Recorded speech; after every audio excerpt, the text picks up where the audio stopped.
On est en train de faire une étude sur le retour de Jésus, puis voir dans la Bible les différents signes qui doivent s'accomplir avant que Jésus revienne. Jésus, quand il va revenir, comme je l'ai expliqué, son Église va avoir été sauvée, puis il vient pour nous enlever. Enlever tous ceux qui sont sauvés. Faut être prêt, puis il faut pas manquer cette journée-là. C'est la journée la plus importante, prophétique, là, prophétiquement parlant. Oui, la venue de Jésus était annoncée. Il est venu, il y a 2000 ans. C'était super, un jour extraordinaire. Puis le fait qu'il vienne au monde, dans ce monde, puis qu'il paye la dette du péché, de l'humanité, puis qu'on puisse être sauvé, c'était grandiose. Mais il y a aussi un autre événement qui est autant grandiose. C'est lorsque Jésus reviendra pour venir chercher son Église. C'est une prophétie principale de l'Ancien et du Nouveau Testament à propos du Messie qui revient, mais il reviendra pas comme l'agneau de Dieu, il va revenir comme le lion de Juda.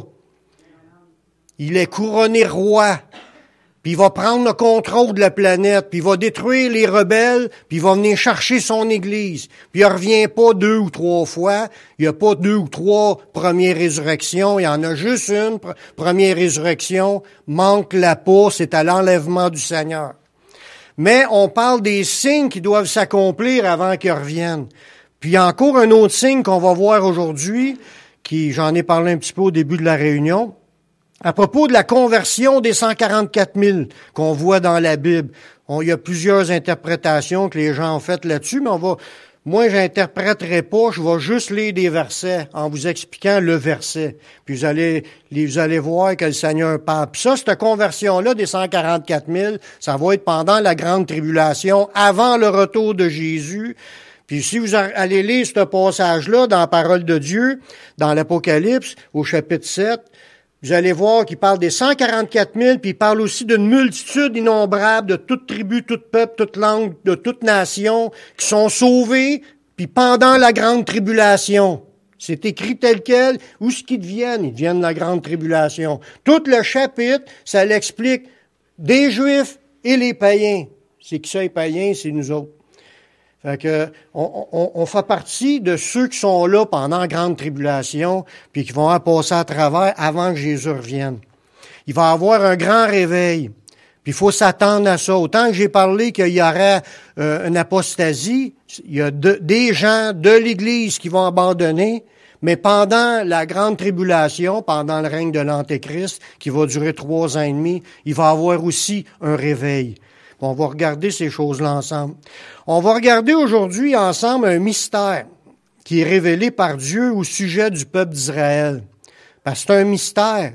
C'était pas compris dans ce temps-là. Mais Jésus, quand il est venu, ça nous dit clairement que Jésus avait été envoyé aux brebis perdues de la maison d'Israël. Jésus nous a dit ça dans Matthieu 15, 24. Il dit, « Je n'ai été envoyé qu'aux brebis perdues de la maison d'Israël. » Le but pourquoi que Jésus est venu sur cette terre, c'était pour sauver les Juifs principalement. Les Juifs, quand je dis les Juifs, c'est pas juste Juifs. Le peuple d'Israël. Parce que je sais pas si j'ai déjà expliqué c'est quoi la différence. Les Juifs, ça a rapport à la tribu de Juda. Parce qu'il y avait une séparation. Il y avait la tribu de Juda avec une autre tribu, puis la moitié d'un autre, qui était séparée du reste des 10 autres tribus ennemies, qui étaient le peuple d'Israël. Mais l'ensemble, c'est les fils d'Israël. C'est tous des descendants d'Israël qui comprennent les Juifs, qui sont la tribu de Juda, parce que le mot Juda veut dire, le mot juif vient du mot Juda. C'est pour ça qu'ils disent ça. Mais en réalité, quand on parle du réveil des 144 000, c'est 144 000 descendants d'Israël qui sont formés de Juifs et du peuple d'Israël. Jésus a été envoyé qu'aux brebis perdues. Ça veut dire qu'il cherchait les brebis perdues. Jésus l'a expliqué, il dit c'est pas tous ceux qui se portent bien qui ont besoin d'un médecin, c'est ceux qui sont malades. Fallait que ça soit une brebis perdue. C'est quoi une brebis perdue? C'est quelqu'un qui se sent perdu. C'est quelqu'un qui sait qu'il est pécheur. Si les personnes ne s'avouent pas pécheurs, ils n'ont pas besoin d'un sauveur. C'est pas qu'ils n'ont pas besoin, mais ils savent pas qu'ils en ont besoin. Si tu veux pas avouer que tu es pécheur, tu sentiras pas le besoin d'avoir besoin d'un sauveur. Mais Jésus est venu pour chercher les brebis perdues de la maison d'Israël. Son ministère était axé vers les Juifs, vers le peuple d'Israël. Mais l'apôtre Paul y explique le pourquoi que c'est pas tout le peuple d'Israël qui s'est tourné vers leur Messie.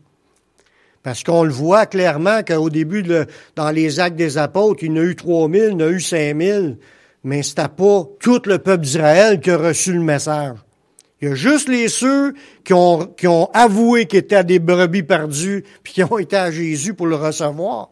Mais pourquoi que c'est pas tout le monde qui l'a reçu parmi les Juifs? Mais dans Romains 11, l'apôtre Paul nous l'explique. On va lire quelques passages de l'apôtre Paul. Il dit, « Est-ce pour tomber qu'ils ont bronché? Loin de là. Mais par leur chute, en parlant des Juifs qui n'ont pas répondu à l'appel du salut, par leur chute, le salut est devenu accessible aux païens. » Fait que même si Jésus avait été envoyé principalement pour les brebis perdues de la maison d'Israël, mais il y a eu un endurcissement du peuple juif, d'une partie du peuple juif, dans le but de rendre le salut accessible aux païens. C'est qui ça? C'est à nous. Parce que nous, on n'était pas destinés à recevoir la bénédiction d'Abraham. On n'était pas des Juifs. On n'était pas du peuple d'Israël. On n'était pas les circoncis qui suivaient le Seigneur. La promesse était pour les descendants d'Abraham. Mais le peuple, c'était dans le plan de Dieu qu'il y a une partie des Juifs qui refusent pour nous rendre le salut accessible à nous. C'est pour ça que là, il y a eu beaucoup de païens qui se sont convertis. Il y a beaucoup d'églises païennes dans le territoire de l'Empire romain qui ont été formées de gens comme nous, des non-juifs, des noms du peuple d'Israël, qui ont pu être sauvés quand même. Paul, il continue à l'autre verset, il va dire que l'espérance que Paul y avait, lui, c'est qu'un jour qu'ils se convertissent tous.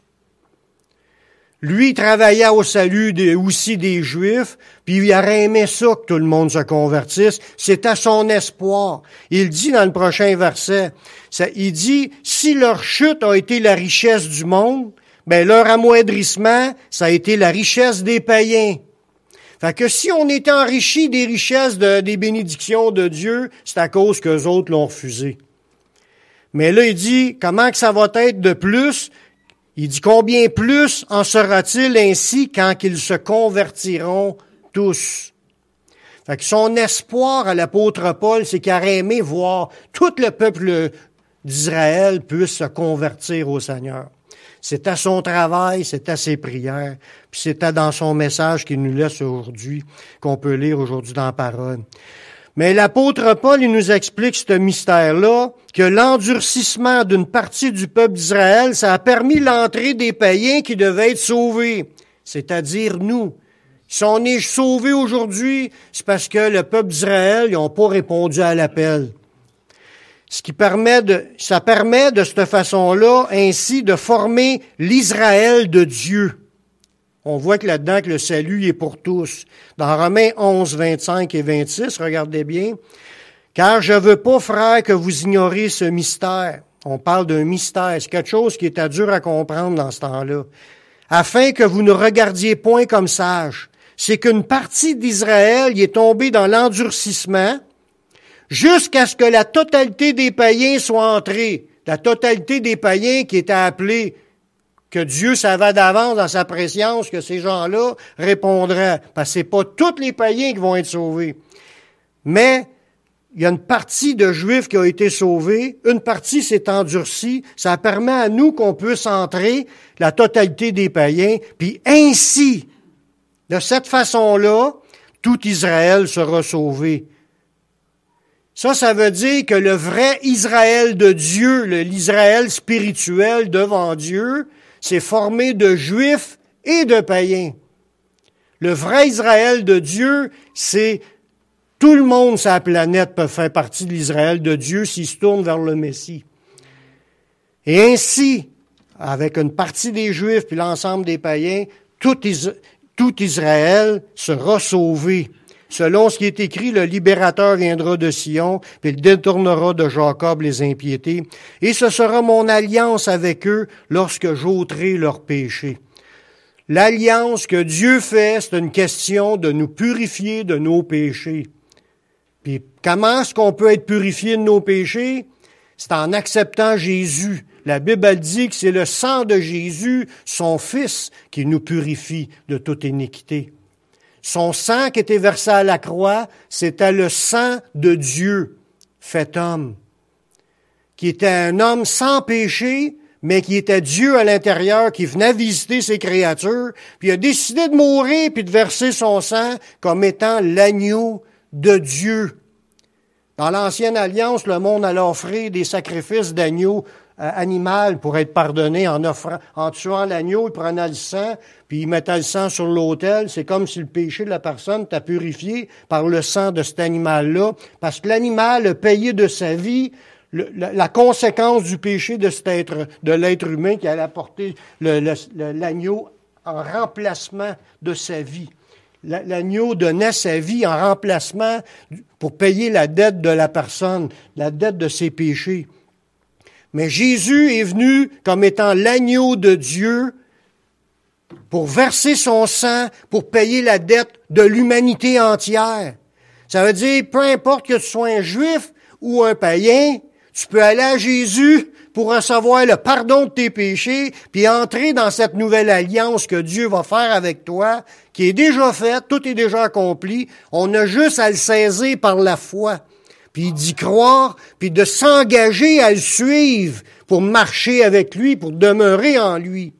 Ça, c'est aussi important de marcher en lui jusqu'à la fin de notre vie, à pas l'abandonner, puis à pas marcher dans un chemin qui n'est pas le chemin du Seigneur. C'est ça que ça veut dire. Malgré le fait qu'il y a eu un endurcissement du peuple d'Israël, ça ne veut pas dire que Dieu ne voulait pas en sauver plus. Dieu, il aime la descendance d'Israël à cause d'Abraham. Il avait fait des promesses pour le peuple d'Israël, comme qu'il en a fait aussi pour toutes les nations. Mais Paul, il dit que Isaïe a prophétisé aussi que ce serait qu'une partie du peuple d'Israël qui serait sauvée. On va le voir dans le prochain verset, mais regardez bien ce qui est écrit. Isaïe, de son côté, dans Romains 9, 27 à 29, ça nous dit, il s'écrit au sujet d'Israël, « Quand le nombre des fils d'Israël serait comme le sable de la mer, un reste seulement sera sauvé. » C'est clair que ce ne sera pas tous les Juifs. La preuve, il y a beaucoup de Juifs depuis le début qui n'ont pas cru au Messie, puis ils ne sont pas sauvés. Il y a juste un reste qui est sauvé parce que le Seigneur les aime. Car le Seigneur exécutera pleinement, promptement sur la terre ce qu'il a résolu. Et comme Isaïe l'avait dit auparavant, si le Seigneur des armées ne nous eût laissé une postérité, nous serions devenus comme Sodome, puis nous aurions été semblables à Gomorrhe. Pourquoi que ça nous dit cela comme ça, bien qu'ils ont reçu les promesses? C'est que ce peuple-là a rejeté le Messie, puis ils l'ont mis à mort. En réalité, il n'y a pas un seul du peuple juif qui méritait la promesse. S'il y en a qui sont sauvés parmi le peuple juif, c'est parce que Dieu les a accordé miséricorde. Puis si Dieu ne les aura pas gardé une partie du peuple juif sauvé, mais il sera devenu comme Sodome et Gomorrhe qui ont été anéantis. C'est par grâce que Dieu les a accordé qu'il y ait une partie, un reste qui soit sauvé.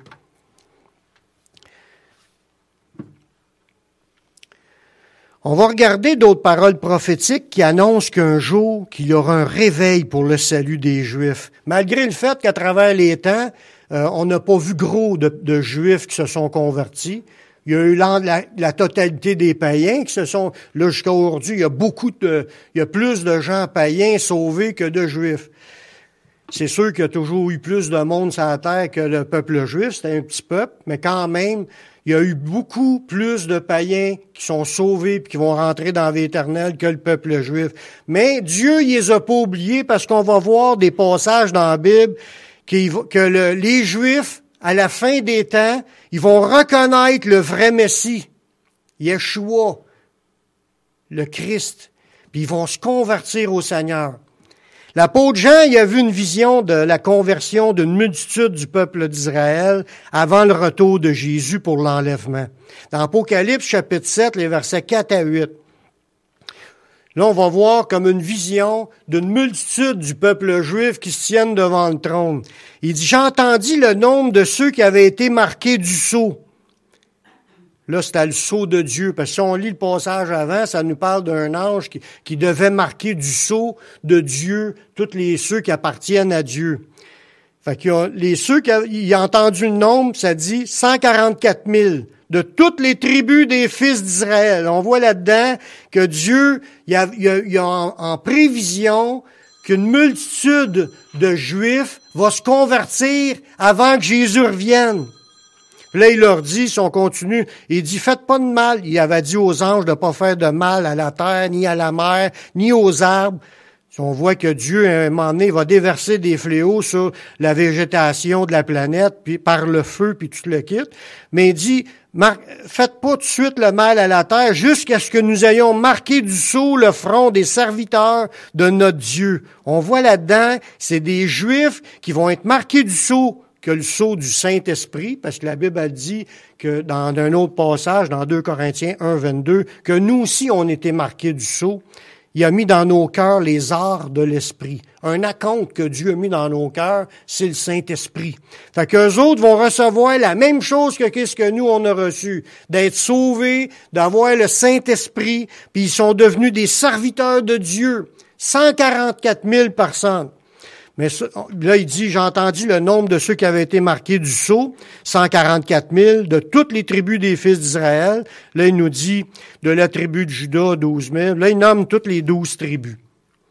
Mais on va voir dans la Bible, par un autre passage plus tard, dans l'étude, tantôt, je vais vous le dire, que c'est pas le vrai chiffre, 144 000. C'est un chiffre fictif pour désigner une multitude. Puis vous allez le voir dans un autre passage, combien de personnes que Dieu parle, qui prévoit, qui va sauver. Comme je vous disais, ces gens-là, c'est des gens qui vont recevoir le Saint-Esprit, puis qui vont être appelés des serviteurs du Dieu vivant. Comme nous, comme je l'ai dit tantôt, dans 2 Corinthiens 1, 22, ça dit, nous aussi, on était marqués du sceau. Quand tu es chrétien, tu donnes ta vie au Seigneur, le Seigneur te donne son esprit. Il te met un sceau, c'est un étampe qui te met dans le front. C'est écrit dans le passage, dans un autre passage qui te donne dans le front. Ça va être propriété privée de Dieu. C'est ça que ça veut dire, le sceau. On appartient à Dieu. On est ses enfants. On est sauvés. Il nous donne son Saint-Esprit. On lui appartient. Puis là, il dit, faites pas trop de fléau. Il dit aux anges, faites pas de fléau, là. Je veux marquer tout le monde. Puis là, il y a eu le salut de 144 000 personnes qui vont se tenir devant Dieu, puis ils vont servir Dieu. C'est des serviteurs de Dieu, la même chose que nous. Parce que, je vous dis ça parce qu'il y a des doctrines qu'on entend souvent, ils disent que l'enlèvement va arriver avant, puis le Saint-Esprit va être enlevé, puis qu'après ça, il va y avoir des gens sauvés. C'est impossible d'être sauvé sans le Saint-Esprit. Faut que tu reçoives la nouvelle naissance pour être sauvé. C'est quoi la nouvelle naissance? C'est de recevoir le Saint-Esprit. Naître de nouveau, c'est qu'à un moment donné, tu te repens, tu demandes pardon au Seigneur, puis tu confesses que tu crois qu'il est mort pour te pardonner, puis tu lui demandes son Saint-Esprit. Quand il rentre dans ta vie commence à changer.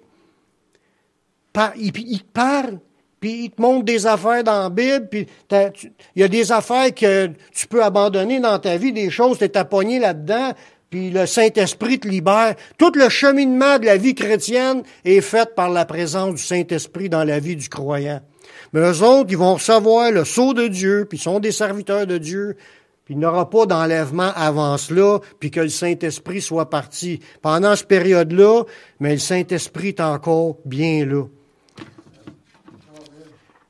Puis ils vont être comme nous. Cet événement-là, que des 144 000 Juifs qui vont être sauvés, ça avait été prophétisé dans l'Ancien Testament. C'est dans ces versets-là, dans l'Ancien, qu'on va découvrir des choses.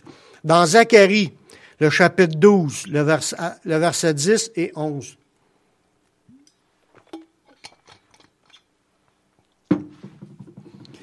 Dieu, si vous voulez, vous irez chez vous, tout le avant, puis vous allez voir, je lirai pas tous les versets dans ce texte-là. Il y a au moins 2-3 chapitres qui en parlent de ces événements-là. Allez lire tout cela, mais je vais vous sortir les versets qui ont rapport avec cet événement-là que Dieu se propose de sauver un reste de plus du peuple juif.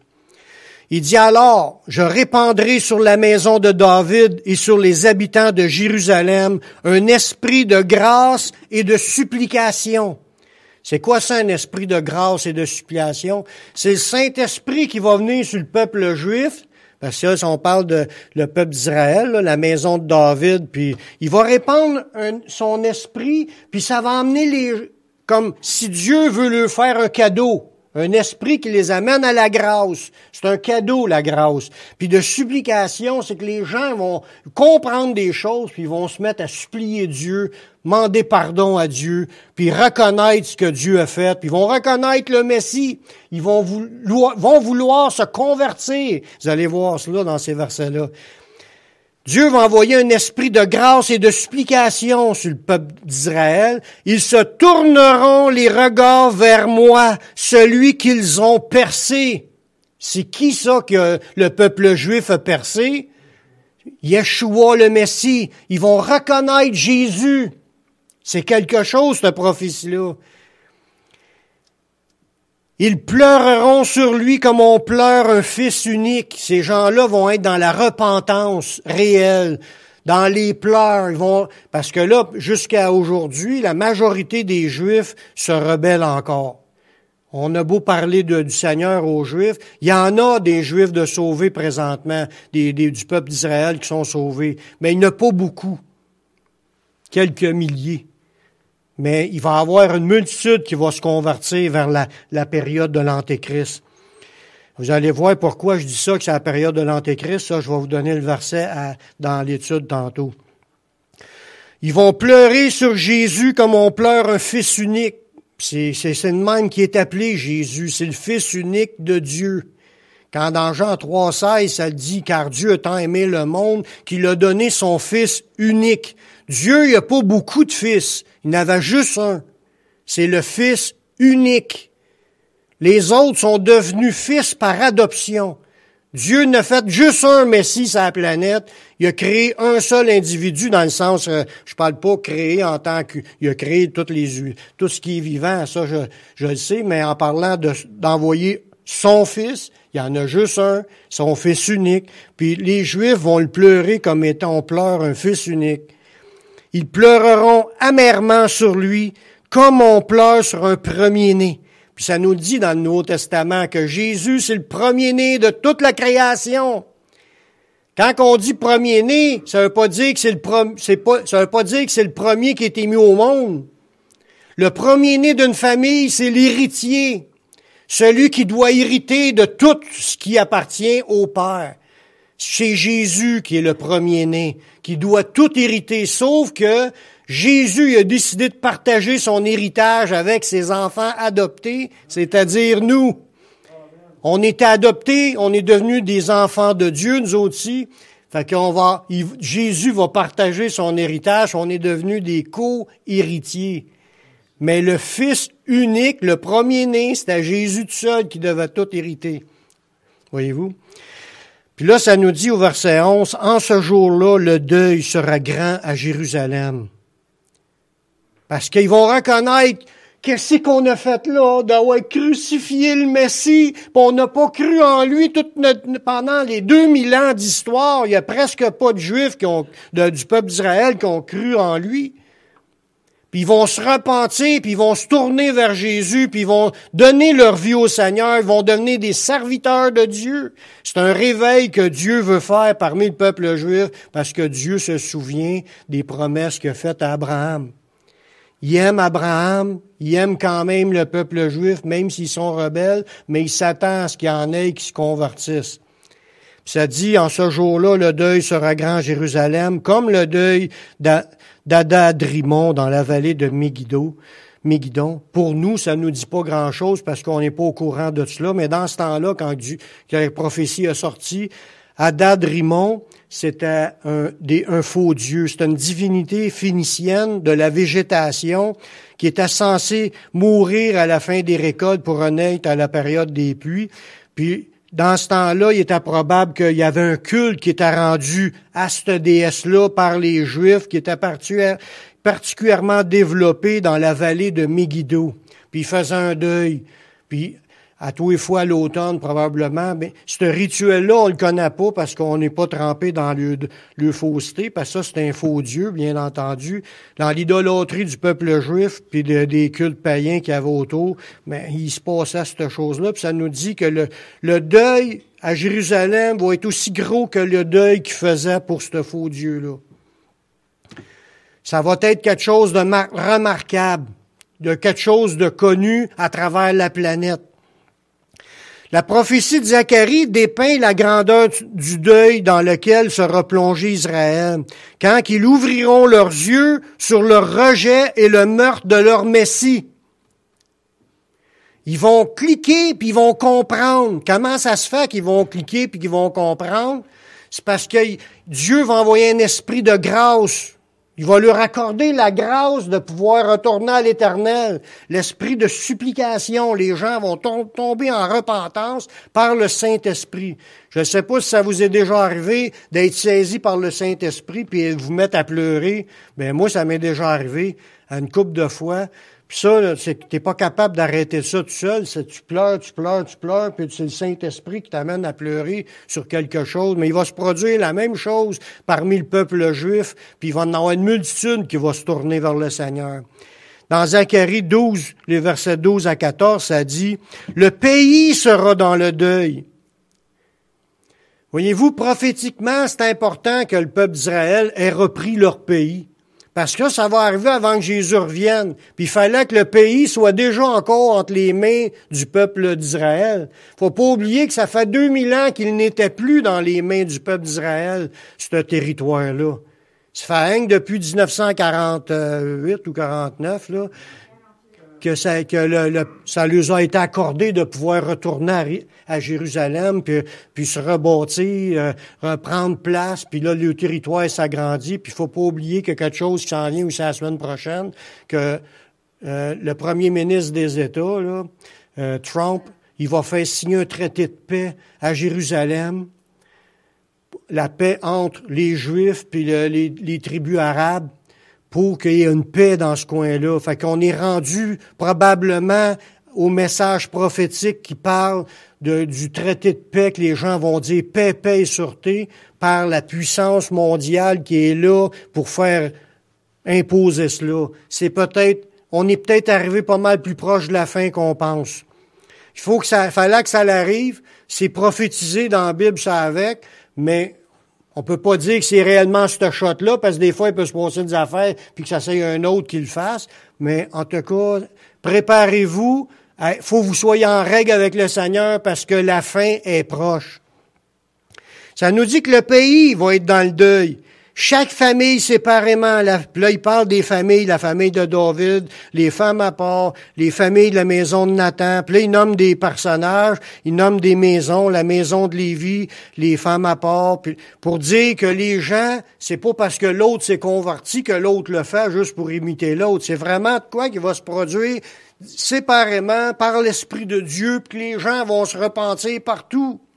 C'est comme si un retour à la vérité va se faire, que la vérité de la nouvelle alliance par le Messie, qui est prêchée depuis 2000 ans, mais qu'eux autres ont toujours refusé. Ils ont crucifié le Messie, puis ils ont aussi rejeté la nouvelle alliance. Ils marchent encore dans l'ancienne alliance qu'ils peuvent pas pratiquer parce qu'il n'y a plus de temple pour offrir des sacrifices, comme Dieu l'avait demandé. Fait que toute leur religion, en fin de compte, ne tient pas debout de la façon de pratiquer la religion juive.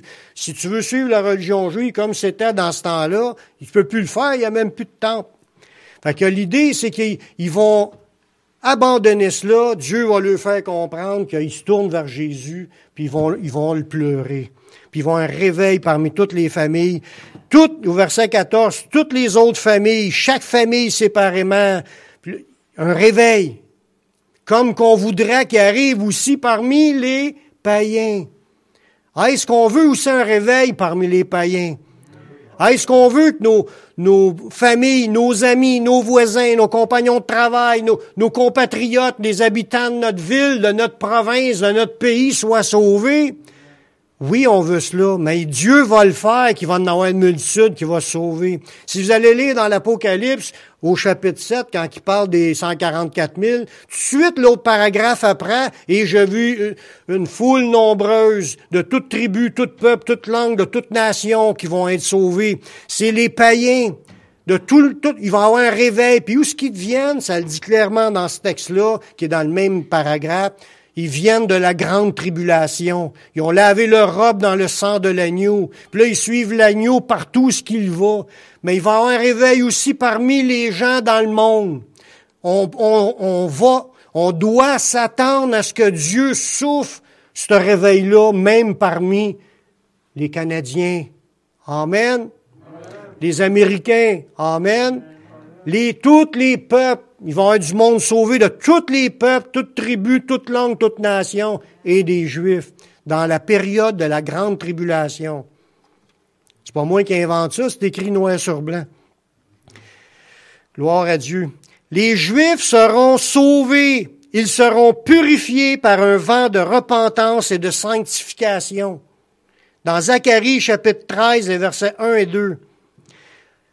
En ce jour-là, une source sera ouverte, c'est la source du salut, pour la maison de David et les habitants de Jérusalem, pour le péché et pour l'impureté.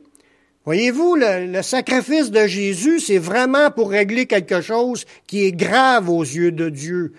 Le péché puis les impuretés. Dieu a en horreur les péchés. Faut pas penser que quand on compte une menterie, que Dieu trouve ça drôle. C'est un des 10 commandements de Dieu. Peu importe le péché qu'on est en train de faire là, dans les commandements puis dans la parole du Seigneur dans le Nouveau Testament, peu importe le péché qu'on est en train de faire, Dieu a ça en horreur, puis il veut que ça arrête. C'est toutes des péchés puis des impuretés devant Dieu, des choses laides, que ça l'a coûté la vie de son Fils pour régler ce problème-là. Puis là, Dieu, il va envoyer une source de salut pour le péché et l'impureté, parce que Dieu veut pas juste le pardonner, il veut les purifier, il veut nous purifier. Purifier, c'est qu'on arrête de pécher, c'est le but. Il veut qu'on arrête de pécher, il veut qu'on arrête de se rendre impur par des choses impures. En ce jour-là, dit l'Éternel des armées, on voit des exemples de la pureté que Dieu va rétablir. J'exterminerai du pays les noms des idoles. La première, une des choses que Dieu va faire, je ne peux pas dire ça après bien, puis il les a pas toutes nommées, il y en aura trop écrit quel genre de péché que Dieu veut régler. Mais entre autres, dans ses commandements, c'est quand les gens ont des idoles. D'autres dieux, des faux dieux, des religions, quelque chose qui passera avant Dieu. C'est toutes des idoles, que ce soit même des fois, ça peut être un humain qui est un idole, ça peut être une statue, une photo, une image, un faux Dieu. C'est toutes sortes de choses qui sont appelées devant Dieu des idoles. Dieu, dans sa purification, va pardonner, mais il va aussi purifier le pays. Il n'aura plus d'idoles dans le pays d'Israël parmi son peuple. Afin qu'on n'en s'en souvienne plus. Il va les enlever pour qu'on même plus on y pense. Il j'ôterai aussi du pays les prophètes et l'esprit d'impureté. Les prophètes, ne parlent pas des prophètes de Dieu qui vont ôter, c'est les faux prophètes. Les faux prophètes qui prophétisent dans le nom de ces idoles-là, de ces fausses religions-là. Il va cleaner le pays d'Israël. Puis il va ôter aussi l'esprit d'impureté. C'est quoi l'esprit d'impureté, vous pensez? J'en ai parlé la semaine passée quand j'ai parlé de la grande Babylone. La mère des impudicités puis des abominations de la terre. Cet esprit d'impureté-là qui emmène le monde entier à se prostituer, puis à vivre dans la débauche, à vivre dans le péché. Ça, c'est un esprit qui amène le monde dans la corruption, puis à souiller devant Dieu, puis à faire des choses qui déplaisent à Dieu. Dieu va purifier ça aussi. Ce peuple-là, qui va se convertir au Seigneur, ils vont être consacrés au Seigneur, puis ils vont marcher dans la sainteté devant Dieu. C'est amen. Le prophète Zacharie avait prédit, écoutez bien celle-là, que le 1/3 du peuple d'Israël se convertirait et qu'il serait purifié par le Saint-Esprit. Dans Zacharie 13, les versets 8 à 9. Il dit, dans tout le pays, dit l'Éternel, les 2/3 seront exterminés. Ils périront. Et l'autre tiers restera. Je mettrai ce tiers dans le feu et je le purifierai comme on purifie l'argent. Je l'éprouverai comme on éprouve l'or. Ils invoqueront mon nom et je les exaucerai. Je dirai, c'est mon peuple. Il dira, l'Éternel est mon Dieu. Combien de personnes qui vont se convertir? 1/3 du peuple d'Israël. Dans l'Apocalypse, il disait 144 000, mais c'est un symbole. Il va en avoir une multitude. Il y en a bien plus que ça des vivants du peuple juif présentement. Puis ils vont en sauver le 1/3 comme un reste à cause de l'élection, à cause que Dieu aimait Abraham. Ils vont trouver grâce, puis Dieu va lui souffler cette grâce, puis en eux la supplication pour se tourner vers l'Éternel, puis ils vont se faire purifier par Dieu, puis ils vont marcher dans la sainteté, comme que Dieu s'attend aussi de chacun de nous. Faut pas penser, c'est rien que pour eux autres, la marche dans la sanctification. Toute la Bible en parle aussi pour nous, que Dieu veut qu'on sorte de nos souillures, qu'on arrête de pécher. Si on regarde pour la dernière vision de l'Apocalypse, parce que dans l'Apocalypse, il en parle à 2 endroits des 144 000. Si on regarde dans l'Apocalypse au chapitre 14, on voit qu'ils étaient marqués du sceau de Dieu, comme qu'on le voit dans le chapitre 7. Il dit, regardez, voici l'agneau se tenait sur la montagne de Sion, et avec lui 144 000 personnes qui avaient son nom et le nom de son Père écrit sur leur front. Quand tu as le sceau de Dieu, t'appartiens à Dieu, le nom de Dieu il est là, puis le nom du Fils, Jésus-Christ, Yeshua, Yamashia, le Messie. Ils sont identifiés comme appartenant à Dieu. Puis on voit dans le prochain verset que tous ensemble, ces gens-là consacrés, sanctifiés, ils célébraient les louanges de l'agneau de Dieu, leur sauveur. La même chose qu'on fait nous autres aujourd'hui quand on loue le Seigneur par les chants. Dans Apocalypse 14, le verset 2 et 3, « Et j'ai entendu du ciel une voix comme un bruit de grosses eaux, comme le bruit d'un grand tonnerre. Et la voix que j'entendis était comme celle de joueurs de harpe jouant de leur harpe. Ils chantent un cantique nouveau devant le trône et devant les 4 êtres vivants et les vieillards. Et personne ne pouvait apprendre le cantique si ce n'est les 144 000 qui avaient été rachetés de la terre. » Voyez-vous, dans ce passage-là, ça parle de non seulement ils sont engagés à sanctifier devant le Seigneur, mais c'est des gens tournés à vouloir louer Dieu, louer le Seigneur comme nous on le fait depuis des milliers d'années, 2000 ans au moins que des chrétiens qui chantent des cantiques, célèbrent le Seigneur. Ça existait dans le temps des apôtres, ça existe encore aujourd'hui. Ils vont se tourner vers le Seigneur, puis ils vont se consacrer au Seigneur, puis ils vont marcher avec le Seigneur, puis ils vont suivre le Seigneur, puis ils vont être des gens qui louent le Seigneur, parce qu'ils ont été rachetés de la terre, comme nous, on a été rachetés de la terre. Ils suivent le Seigneur, ils marchent dans la sainteté et dans la vérité, ils sont une offrande à Dieu. On voit ça dans les versets suivants, Apocalypse 14, 4 et 5. Ce sont ceux qui se sont pas souillés avec des femmes. On voit que c'est des gens consacrés qui marchent pas dans le péché, car ils sont vierges. Ils suivent l'agneau partout où il va. C'est des gens engagés. Si le Saint-Esprit leur montre face là, ils vont le faire. Ils vont s'engager à suivre le Seigneur comme tout disciple du Seigneur devrait être en train de faire. Ils ont été rachetés d'entre les hommes comme des prémices. C'est ça qui est l'idée, qui sont une offrande à Dieu. Les prémices, dans ce temps-là, parce qu'il y avait des prémices, ils prenaient une partie des récoltes puis les offraient à Dieu comme si ça l'appartenait à Dieu. C'est une offrande à Dieu.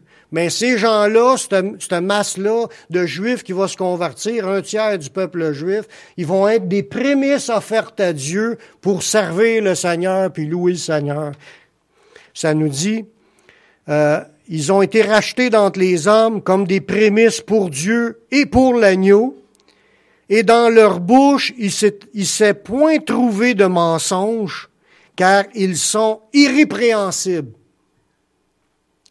C'est des gens, comme je vous disais tantôt, extrêmement consacrés au Seigneur. Puis je veux finir avec un dernier verset dans Zacharie 14. C'est encore dans le même texte, mais au chapitre 14. Non, c'est Zacharie 14. C'est pas le même texte que ce chapitre-là. C'est dans Zacharie tantôt. Là, on était dans l'Apocalypse, mais tantôt, je parlais de Zacharie au chapitre 13, mais au chapitre 14, nous parle encore de cela. Puis je vais finir avec ce verset-là. Ça nous dit, voici, là, ça nous parle de l'enlèvement. Le jour de l'Éternel arrive, et tes dépouilles seront partagées au milieu de toi. Parce qu'on l'a dit tantôt, il y en aura 2 tiers qui sera exterminés. Il y en aura 1 tiers qui sera converti. Fait que les 2 tiers il va y avoir une guerre incroyable, puis il va y avoir des choses graves qui vont se produire à cette époque-là, quand Jésus va revenir. C'est la guerre d'Armageddon. Puis on va voir là-dedans qu'est-ce que Dieu parle. Au verset 2, il dit, « Je rassemblerai toutes les nations pour qu'elles attaquent Jérusalem. » Ça, c'est avant, juste qu'ils reviennent, là. La ville sera prise, les maisons seront pillées, les femmes seront violées, la moitié de la ville ira en captivité, mais le reste du peuple ne sera pas exterminé de la ville. L'Éternel paraîtra. Là, c'est l'enlèvement. C'est Jésus qui paraît du ciel. Puis il combattra ces nations comme il combat au jour de la bataille. Ses pieds se poseront ce jour-là sur la montagne des Oliviers, qui est vis-à-vis de Jérusalem, du côté de l'Orient. Ça c'est après, parce que j'ai lu tout à l'heure la conversion au chapitre 13. Là, on est rendu au chapitre 14. Il dit, la montagne des Oliviers se fendra par le milieu, à l'Orient et à l'Occident, puis il se formera une très grande vallée. Une moitié de la montagne reculera vers le septentrion, puis une autre moitié vers le midi. Il va se produire une grande séparation dans la montagne, puis le peuple sauvé, il va pouvoir passer à travers cette montagne-là. Puis Jésus revient pour chercher ses enfants. Fait que, comment que ça va se dérouler détail par détail, on n'a pas tous les détails, mais ça parle du retour de Jésus après la conversion, comme que dans l'Apocalypse, c'est écrit les 144 000, puis la multitude qui viennent de la grande tribulation. Faut s'attendre à toutes ces choses-là, que ça arrive avant que Jésus revienne. Voyez-vous?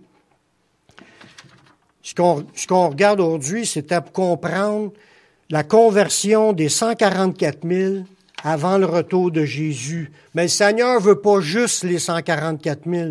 Il veut aussi la multitude de toutes les nations. Puis c'est ce qu'on veut aussi. J'espère qu'on veut que les gens soient sauvés. Si les gens viennent au Seigneur, c'est parce que Dieu a pitié d'eux, puis il leur fait comprendre le message. Puis on espère toujours que ceux qui entendent la voix du Seigneur, mais qui ne résistent pas. Parce que ça le dit aussi, si aujourd'hui vous entendez sa voix, n'endurcissez pas votre cœur. Il faut se tourner vers le Seigneur, répondre à l'appel tout de suite. Seigneur, je le sais que tu es là, je le sais que tu es vivant, je le sais que tu es mort sur la croix. Je veux te suivre. Si tu comprends cela, il faut que tu répondes tout de suite. Seigneur, je veux te suivre. Parce que quand on laisse passer les convictions, on ne sait pas quand que ça revient. Puis peut-être ça revient pas, les convictions. C'est le Saint-Esprit qui fait un appel quand on a une conviction de salut, une conviction de péché, conviction que le sacrifice de Jésus, conviction, on est convaincu que c'est là, que ça existe. Résistons pas, soumettons-nous au Seigneur, acceptons sa seigneurie, marchons dans la sainteté à l'exemple de ces gens-là, marchons dans la pureté, marchons dans l'obéissance, jusqu'à temps qu'ils reviennent. On va faire partie de ceux qui vont vivre la vie éternelle avec lui. Je vais faire une prière pour ceux qui veulent donner leur vie au Seigneur, qui réalisent puis qui veulent le faire, le pas. Ça n'a pas rapport aux autres personnes. Ça a rapport à vous personnellement qui entendez ce message, que ce soit ici ou sur Internet. Si vous ressentez que vous n'êtes pas en communion avec le Seigneur, vous n'êtes pas né de nouveau, vous ne sentez pas cette paix-là qui vient de Dieu, il est toujours temps de revenir au Seigneur. Puis si on se dit, j'ai fait tellement de péchés, j'ai rejeté le Seigneur, puis je me suis détourné, peu importe ce qu'on a fait, c'est comme l'enfant prodige. Il peut revenir au Père, puis le Père va lui pardonner, puis le Père va lui donner une bague comme en signe d'alliance, puis Dieu va te donner une robe blanche pour démontrer que tu es purifié. C'est ce qu'il a fait dans la parabole pour l'enfant prodige qui est retourné. Quand on s'éloigne du Seigneur, on peut revenir. Puis on a juste à confesser notre état, puis de confesser qu'on croit que Jésus, c'est le Messie, puis on s'engage à le suivre, puis le Seigneur va te pardonner, puis il va te donner son Saint-Esprit, puis il y a une vie nouvelle qui va commencer avec lui. Faites cette prière avec moi. Père, je reconnais que je suis un pécheur, que je suis perdu, mais je sais que Jésus, il est mort sur la croix. Il a versé son sang pour que je puisse être pardonné. J'accepte Jésus comme mon Sauveur, comme mon Seigneur. Prends ma vie, je la donne. Je veux te suivre, te servir tous les jours de ma vie. Et donne-moi ton Saint-Esprit pour qu'il me conduise dans la voie de la vie éternelle. Amen. Amen. Amen. S'il y en a qui ont fait cette prière-là, sachez que Dieu l'a entendu. Oui, vous avez confessé devant les hommes, mais c'est devant Dieu premièrement qu'on confesse. Puis Dieu voit nos cœurs. Puis il dit, « Mets pas dehors celui qui vient à lui. » Puis il vous pardonne vos péchés, puis il y a un nouveau départ avec lui. Marchez avec le Seigneur. Servez le Seigneur. Marchez avec le Seigneur, avec les autres frères et sœurs. Joignez-vous dans une église pour que vous puissiez servir avec d'autres personnes, pour sauver des âmes, puis édifier, bâtir l'église de Dieu avec le Seigneur. Amen.